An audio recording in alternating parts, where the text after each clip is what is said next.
Des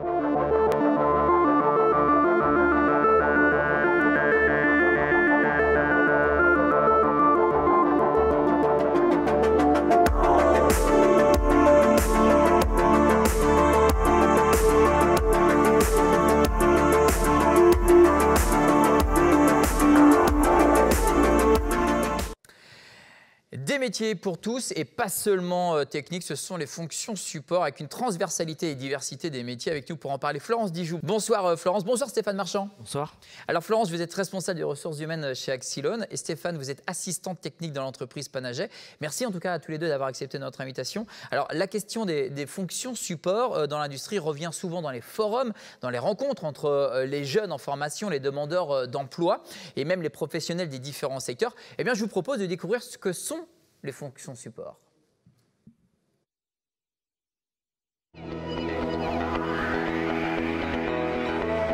Toutes les personnes qui travaillent ne sont pas forcément en train de fabriquer des produits.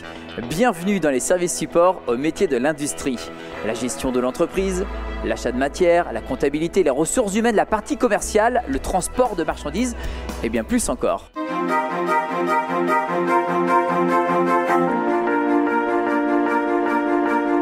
J'ai commencé en tant que préparateur de commandes, puis à la construction de la plateforme, je suis passé agent de quai et aujourd'hui je suis chef d'équipe expédition.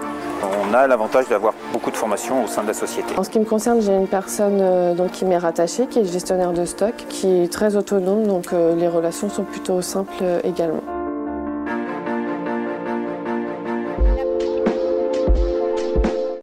J'ai commencé en tant que chaudronnier soudeur et ça fait 3 ans que je suis devenu chargé d'affaires et là je propose mon expérience professionnelle à des clients. Je fais les devis, je fais les prix et je fais attention à respecter les délais des commandes de nos clients. L'avantage de l'industrie aujourd'hui, c'est que c'est pas du travail à la chaîne à serrer des écrous toute la journée, c'est vraiment un métier à part entière où tout le monde peut s'épanouir. De retour donc sur le plateau du Grand Live avec un autre exemple de parcours que l'on peut trouver dans ces fonctions support avec vous Stéphane. Alors Panaget, c'est une entreprise donc de la filière du bois. Est-ce que vous pouvez nous la présenter rapidement? Quel type de produit vous fabriquez? Oui, donc nous on fabrique du parquet massif et contre-collé. Donc on est une entreprise d'environ 150 salariés et on a 2 sites de production en Bretagne, donc un à Redon et un à Bourg-Barré. Ça représente combien de salariés? 150 à peu près. 150 155 salariés. Oui. Donc c'est une fabrication 100% bretonne. Hein? Oui, voilà, oui. Ah, voilà, très bien. Ça fait combien d'années que vous travaillez chez Panaget? Donc moi, ça fait 16 ans que je travaille chez Panaget. Je suis rentré à l'âge de 18 ans. À l'âge de 18 ans, vous avez quelle formation? J'ai aucune formation. Ah, d'accord. Alors, vous êtes rentré en disant, voilà, moi je suis motivé, j'ai envie de travailler. Et vous êtes formé au fur et à mesure? Voilà, il fallait travailler. Donc à 18 ans, j'ai donné mon CV dans cette entreprise et du coup, j'y suis resté depuis ce temps-là. Est-ce que vous pouvez nous dire votre parcours, comment ça s'est passé depuis ces 16 ans? J'ai fait beaucoup de formations en interne. Si vous voulez, ils m'ont fait faire des formations en interne. Donc du coup, après, j'ai commencé en tant que manutentionnaire au début. Ensuite, j'ai été sur le réglage de machines. Ça a commencé à m'intéresser, donc je faisais un peu de réglage de machines. Ensuite, du coup, j'ai été régleur, j'ai fait du réglage de ligne. Et maintenant, je suis assistant technique. Assistant technique, et alors, ça consiste en quoi ce travail? Assistant technique, je peux faire de l'amélioration de machines, je vais être en relation beaucoup avec les régleurs pour les aider sur leur réglage, je fais aussi de la formation des nouveaux arrivants sur les lignes, je les forme aussi. Donc je fais un peu de ça, c'est un peu varié. Hein, Et quels sont vos champs d'intervention, les interactions que vous avez avec les autres services? Je suis beaucoup je suis entre la maintenance, la prod et tout le service technique. En fin de compte, je fais le pont un peu entre tout le monde. Ah, c'est intéressant. Oui, très, oui. Alors comment ça se passe? En fait, moi j'ai juste envie de comprendre de manière très factuelle. Vous êtes assistant technique, vous avez d'un côté la production, de l'autre la maintenance, même si vous êtes plutôt, ce que j'ai compris, affilié plutôt production. Oui, voilà, oui. Il y a un problème, ça se passe quoi? Comment ça se passe? Il y a un problème, dans un premier temps, si un régleur a un problème, il va venir me voir moi avant peut-être de contacter le service maintenance. D'accord. Moi, je peux déjà dépanner avant, donc je vais le faire.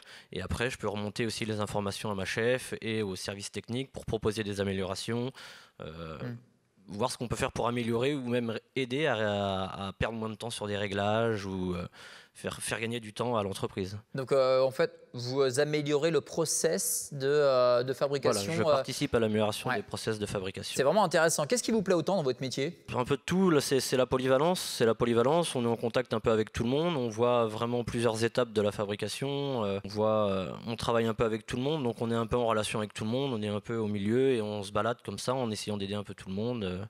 Cette polyvalence et de former aussi les nouveaux arrivants, c'est quelque chose d'intéressant, de former des nouveaux sur des lignes qu'on connaît mieux qu'eux, leur apprendre ce que c'est que le bois, comment on le travaille. Il y a une transmission du savoir-faire. Voilà. En fait, vous apprenez aux nouveaux arrivants ce qu'on vous a appris il y a 16 ans. Voilà, exactement ça, oui. Ah, c'est vraiment chouette, en tout cas.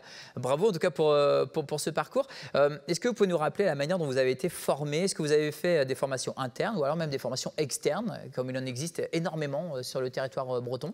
Donc nous, c'est beaucoup de formations internes. J'ai fait beaucoup de formations internes. J'en fais aussi maintenant et encore aujourd'hui en externe sur tout ce qui est les bases de l'électricité et tout ça aussi, moi, pour m'améliorer aussi moi dans mon domaine. Mais sinon, c'est beaucoup de formations en interne. J'ai fait des formations à Bibois, j'ai fait des formations pour connaître le bois parce que je ne connaissais pas le bois quand je suis arrivé chez Panaget.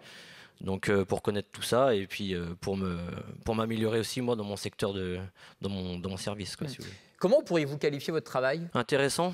Très intéressant. Moi, je sais que j'adore tout ce qui est amélioration de machines. On a un problème, il faut le résoudre. C'est très intéressant, très gratifiant quand il en arrive aussi. Qu'on arrive à résoudre un problème, que ça facilite la vie de tout le monde. C'est quand même très gratifiant pour nous. Non, on imagine un bel exemple d'évolution de parcours. Bravo en tout cas.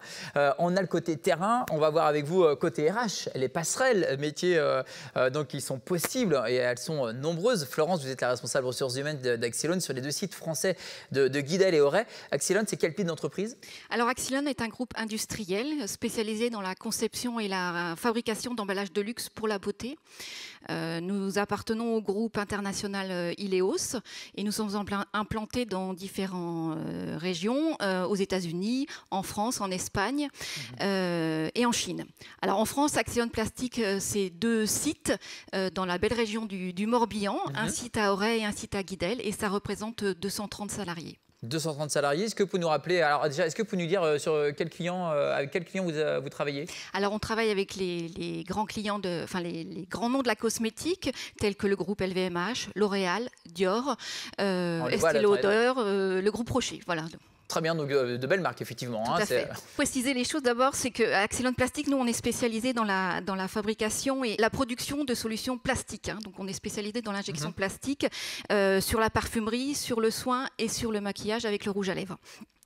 On est intégré en moule, donc on va fabriquer nos moules. Donc on a plusieurs métiers. On est dans le process d'injection, d'assemblage et de décor. Et puis on est aussi attentif à l'environnement en essayant de proposer à nos clients des matières recyclées et recyclables. Vous avez fait de la RH depuis à la sortie de vos études? Oui, moi j'ai une maîtrise en droit privé. J'ai fait une spécialisation en gestion des ressources humaines à Rennes. J'ai toujours travaillé dans les ressources humaines, dans différents secteurs d'activité. C'était ma question justement. Voilà, dans l'industrie avant. Dans le service, dans la restauration collective. Plutôt en région parisienne au départ. Et puis l'appel de la Bretagne a été trop fort. Oh bon, on imagine. Et je suis revenue chez Accelone depuis 9 ans maintenant. Dans le Morbihan. Alors concernant ces passerelles métiers, comment ça se passe au sein d'Accelone? Alors au sein d'Accelone, on a la volonté de promouvoir la promotion interne et de faire monter en compétence nos salariés quand c'est possible. La plupart des postes sont affichés en interne et puis je peux citer quelques exemples parce que des passerelles métiers existent. Des opérateurs peuvent évoluer vers la fonction de conducteur d'équipement, dans la fonction de régleur en injection ou en parachèvement au sein du service qualité. On a aussi des chefs d'équipe qui sont des anciens régleurs, donc qui ont évolué vers le management ou qui peuvent évoluer aussi vers leur expertise métier, plutôt dans le métier de metteur au point. Enfin, voilà, les exemples sont multiples, les passerelles existent, je suis sûre qu'il y en a plein d'autres et que le champ des possibles est tout à fait large. Alors comment susciter leur intérêt, l'intérêt de sortir en tout cas de leur zone de confort, du cloisonnement, de leur zone de métier, j'ai envie de dire. Comment est-ce que vous arrivez à identifier les personnes pour les faire passer d'un métier à un autre chez Accelon? Alors effectivement, c'est parfois difficile pour un salarié de se projeter sur un autre métier, surtout s'il le fait depuis très longtemps. Je dirais qu'il faut d'abord oser et devenir acteur de son parcours professionnel. C'est important. Oser postuler lorsque le poste est affiché. Et puis à nous aussi, service RH, en utilisant les entretiens professionnels ou les entretiens annuels, d'identifier ses salariés. Les managers aussi, ils travaillent avec eux au quotidien, donc savoir identifier les potentiels, de susciter la vocation, de parler des métiers qui existent.